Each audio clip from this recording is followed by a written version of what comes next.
Welcome students, मैं doctor Ritu Mathur आज crystal field theory की मेरिट्स और डीमेरिट्स डिस्कस करूंगी। तो सबसे पहले हम स्टार्ट करते हैं merits of crystal field theory, यानी क्रिस्टल फील्ड सिद्धांत के क्या फ़ायदे हैं और किस तरह से हम क्रिस्टल फील्ड सिद्धांत के आधार पर बहुत सारे फैक्ट्स ट्रांजिशन मेटल कॉम्प्लेक्सेस के डिस्कस कर सकते हैं, समझ सकते हैं। तो सबसे पहला जो पॉइंट है वो ये कि क्रिस्टल फील्ड थ्योरी के आधार पर हम डी ऑर्बिटल्स की जो स्प्लिट डीजेनरेसी है उसको समझा सकते हैं। अब इसका क्या मतलब है कि हमें मालूम है कि जब कोई मेटल स्वतंत्र है, यानी कि वो लिगेंड के इन्फ्लुएंस में नहीं है, क्रिस्टल फील्ड के इन्फ्लुएंस में नहीं है, तो उसके पांचों जो डी कक्षक हैं वो समान ऊर्जा के होते हैं।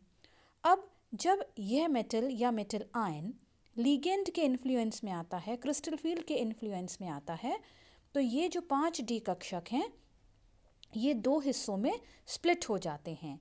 और ये 2 हिस्से कौन से हैं? T2G और EG, और हम अपने पुराने लेक्चर्स में इनको बहुत डिटेल में डिस्कस कर चुके हैं।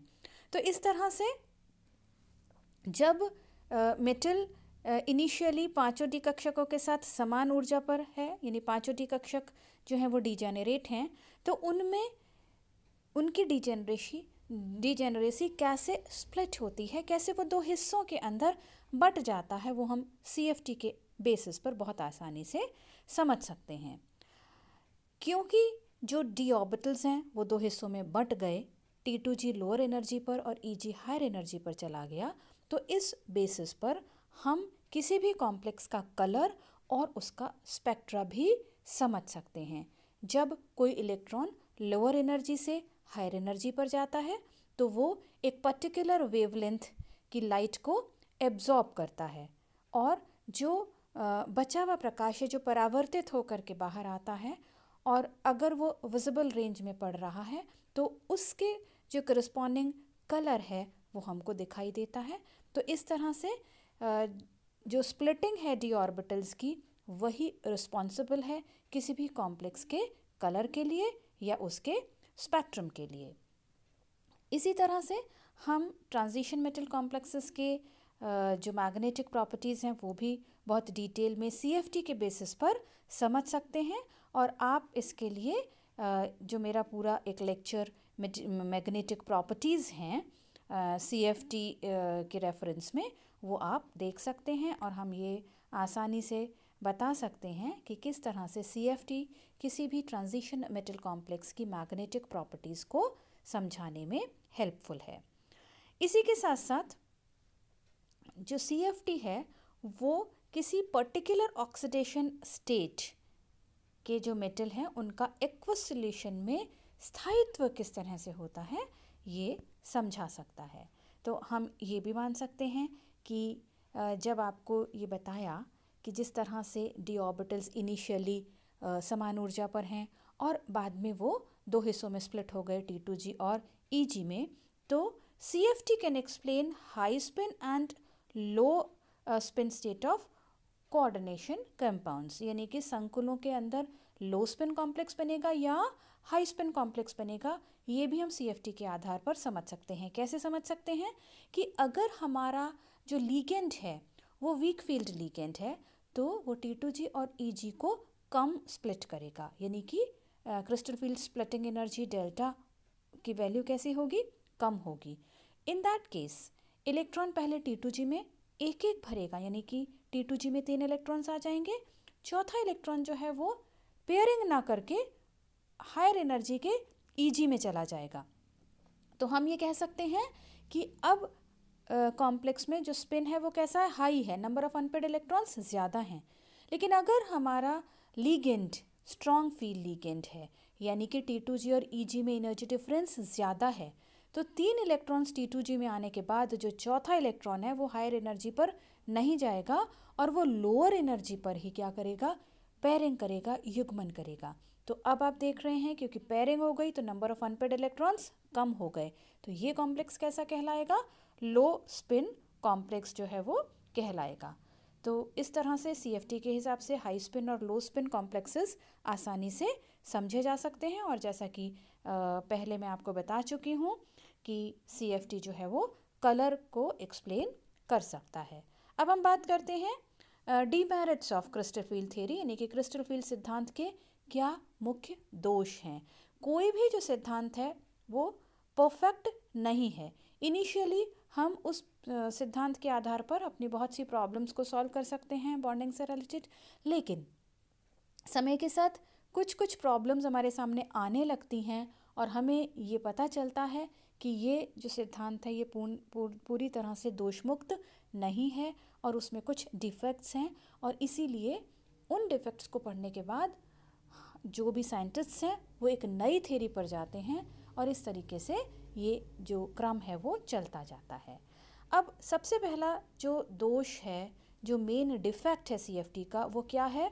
वो पोस्टुलेट, वो अवधारणा ही है जिस पर कि CFT बेस्ड है। अब वो अवधारणा क्या है? वो ये कि CFT इनिशियली ये बताता है कि धातु और लिगेंड के बीच का जो बॉन्ड है वो पूरी तरह से आयनिक है। अब ये जो बात है, ये जो तथ्य है ये पूरी तरह से सही नहीं है, क्योंकि हमें ये मालूम है कि मेटल और लिगेंड के ऑर्बिटल्स के बीच में थोड़ा बहुत ओवरलैपिंग ज़रूर होती है और इसलिए उसमें सहसंयोजक गुण आ जाते हैं। इसे हम कैसे समझ सकते हैं? हम एक एग्जाम्पल ले रहे हैं, कॉम्प्लेक्स ले रहे हैं टाइटेनियम मेटल का, जो कि +3 ऑक्सीडेशन स्टेट में है, और उसका hexa aquo complex TiH2O6 overall charges +3। अब इसका जब हम अवशोषण स्पेक्ट्रम लेते हैं तो आप देखिए अवशोषण स्पेक्ट्रम इस तरीके का आपको दिख रहा है। अब इस स्पेक्ट्रम के बेसिस पर, इस डायग्राम के बेसिस पर हम क्या समझ सकते हैं कि अगर इलेक्ट्रॉन का जो मतलब संक्रमण धातु में T2G और EG शुद्ध होते, किसी तरीके की कोई ओवरलैपिंग नहीं होती, तो जो बैंड की तीव्रता है वो कैसी आनी चाहिए थी? 0 आनी चाहिए थी। लेकिन बैंड की तीव्रता 0 नहीं है और ये बताता है कि संक्रमण में भाग लेने वाले कक्षक जो हैं वो प्योर d ऑर्बिटल्स नहीं हैं और उनके अंदर क्या है? मिश्रित हैं वो, दे आर मिक्स्ड ऑर्बिटल्स। और ये मिक्स्ड कैसे होंगे? ये जो है वो लिगेंड के कक्षकों के साथ में ये मिश्रण मेटल के ऑर्बिटल्स का हो सकता है। इसी तरह से सहसंयोजक बंध के लिए जो एक मेन जो एविडेंस है वो क्या है? इलेक्ट्रॉन स्पिन रेजोनेंस के जो डाटा हैं वो इसका मेन वो है एविडेंस। आप यहाँ देख रहे हैं कि एक यहाँ पर एक एग्जाम्पल दिया गया है इरिडियम का। इरिडियम का आप ESR स्पेक्ट्रम यहाँ पर देख रहे हैं। अब ये ESR स्पेक्ट्रम क्या है?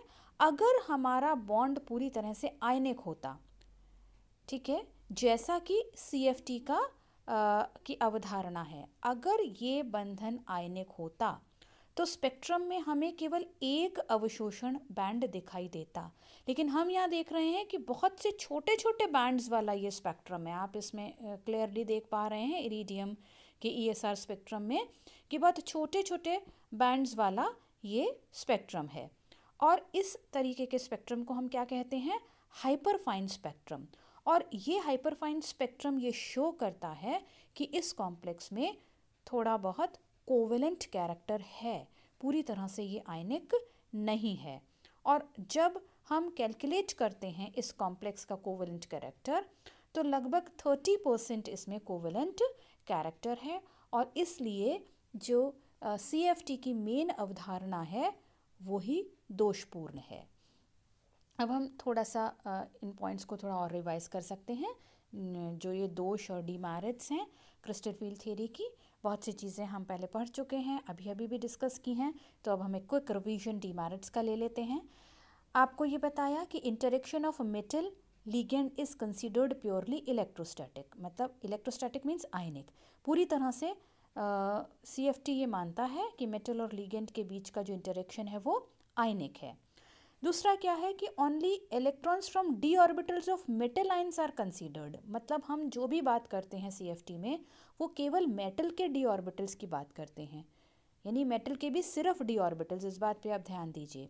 अदर ऑर्बिटल्स जो दूसरे ऑर्बिटल्स हैं मेटल के, जैसे कि एस ऑर्बिटल है, पी ऑर्बिटल है, उनके कंट्रीब्यूशन को बिल्कुल भी कंसिडरेशन में नहीं लिया है।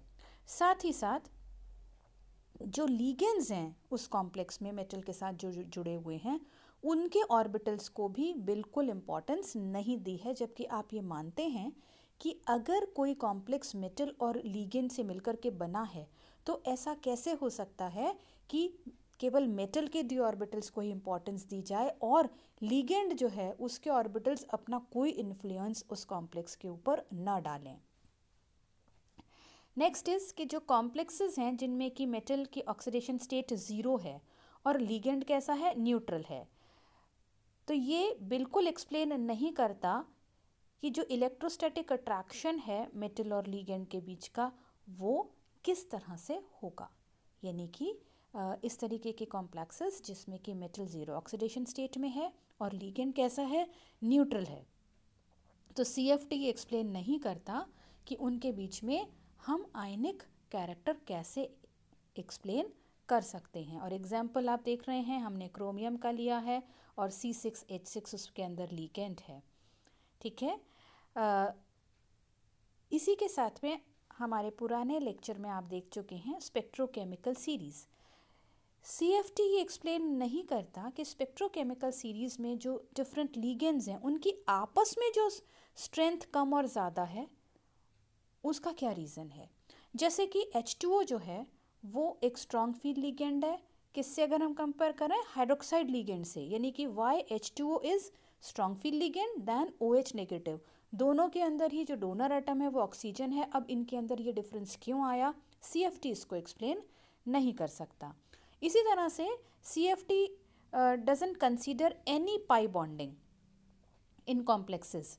मतलब यहाँ जो हम जिस भी कॉम्प्लेक्स की बात करते हैं उसमें हम केवल सिग्मा बॉन्ड को इम्पोर्टेंस देते हैं, लेकिन ऐसा नहीं है कि हर जो कॉम्प्लेक्स है उसके अंदर सिर्फ सिग्मा बॉन्ड हो, पाई बॉन्डिंग नहीं हो, ना डबल बॉन्ड हो, ना ट्रिपल बॉन्ड हो। लेकिन अगर ऐसा कुछ है तो CFT उसको एक्सप्लेन नहीं करता।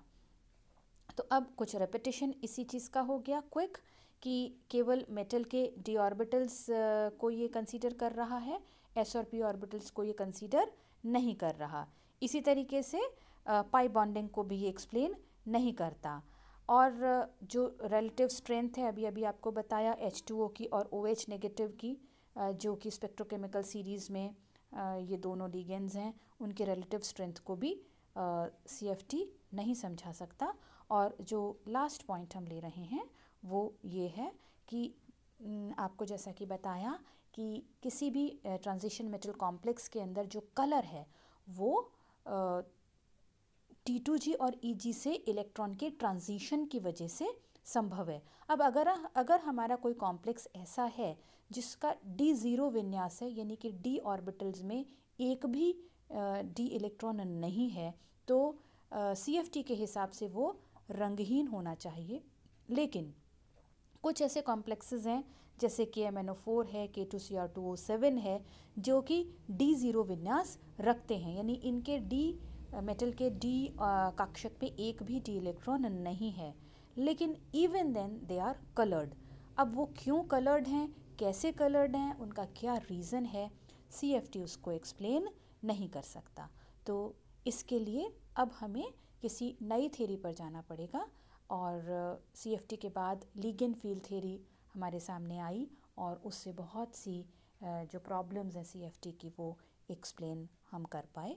तो इस तरह से CFT यानी क्रिस्टल फील्ड सिद्धांत की मेरिट्स और डीमेरिट्स हम समझ सकते हैं।